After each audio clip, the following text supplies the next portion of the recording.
Hi, this is Shankar, working as Assistant Professor in the Department of Computer Science and Engineering.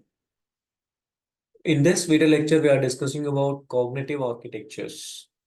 Let us see detailing what is cognitive architectures. For the cognitive architectural models, the prediction and understanding of error is central to their analysis. There are two types of architectural models are there. One is problem space model and another one is interacting cognitive subsystems. Let us see one by one. Initially, we'll see about the problem space model. Problem space model is based on the problem solving work of Newell and Simon at Carnegie Mellon University. A problem space consists of a set of states and a set of operations that can be performed on the states. Behavior in a problem space is two-step process. The current operator is chosen based on the current state. It is then applied to the current state to achieve the new state. The problem space must represent a rational behavior, that is, achieve the goal. A problem space represents a goal by defining the desired states as a subset of all possible states. Once the initial state is set, the task within the problem space is to find a sequence of operations that form a path within the state space from the initial state to one of the desired state, whereupon successful termination occurs. The four different activities that occur within a problem space. First one is goal formulation, second one operation selection, third one operation application, fourth one goal completion.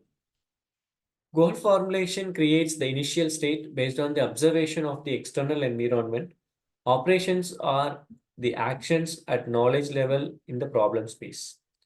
Operation selection selects the appropriate operation at a given point in time.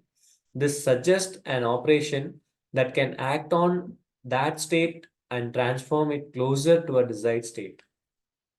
Operation application activity executes the operation, changing the current state and surrounding environment. Goal completion is done if the new state is desired state, then the goal has been achieved and the goal completion process reverts the agent to inactive. The real power of problem space architecture is in recursion. Problem space model is the basis for SOAR cognitive architecture.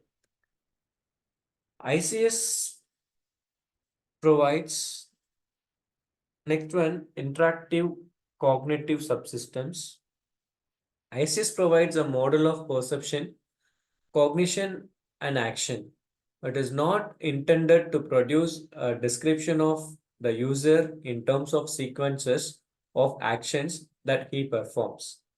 ICS, Interacting Cognitive Subsystems, provides a more holistic view of the user as an information processing machine. The emphasis is on determining how easy particular procedures of action sequences become as they are made more automatic within the user. ICS incorporate two separate psychological traditions within one cognitive architecture. First one, the architectural and general purpose information processing approach of short-term memory research. Second one, computational and representational approach characteristics of psycholinguistic research and AI problem solving literature.